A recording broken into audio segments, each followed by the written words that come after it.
আসসালামু আলাইকুম। আমরা এখানে একটি অ্যারে ফাংশন শিখব। অ্যারে ফাংশন অনেকগুলো আছে, এর মধ্যে হচ্ছে একটা সিকোয়েন্স ফাংশন। আজকে আমরা শুধু সিকোয়েন্স ফাংশনটাই শিখব। সিকোয়েন্সের জন্য আমরা ইকুয়াল টু কল করে এরপরে সিকোয়েন্স টাইপ করব। সিকোয়েন্স টাইপ করার পরে এখানে আমরা দেখতেছি রো এবং কলাম, অর্থাৎ সিকোয়েন্সগুলো আমরা কয়টা রোতে চাই কয়টা কলামে চাই এখানে এটা বলা হয়েছে। যদি আমি এখানে 10টা রোতে চাই এবং 100 পর্যন্ত সিকোয়েন্স চাই, তাহলে 10, 100 100 এভাবে যদি টাইপ করা হয় তাহলে আমি এরকম হয়ে গেছে। এই যে এখানে 1 থেকে 100 পর্যন্ত চলে গেছে। 1 থেকে 100 পর্যন্ত সিকোয়েন্সিয়াল একটা রো বরাবর চলে গেছে। আবার এখানে 101 থেকে, আবার শুরুতে আমরা দেখি এখানে 101 থেকে ওদিকে 200 পর্যন্ত গেছে, এরকমভাবে 900 থেকে গেছে। আবার এখানে যদি আমি একটা রোতে চাই তাহলে একটা রোতে আসবে 1 থেকে 100। এখানে যদি আমি 10 পর্যন্ত চাই তাহলে একটা রোতে 10টা আসবে।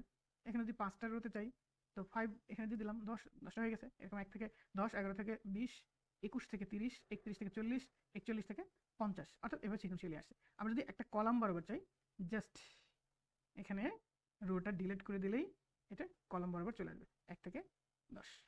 Thanks for viewing.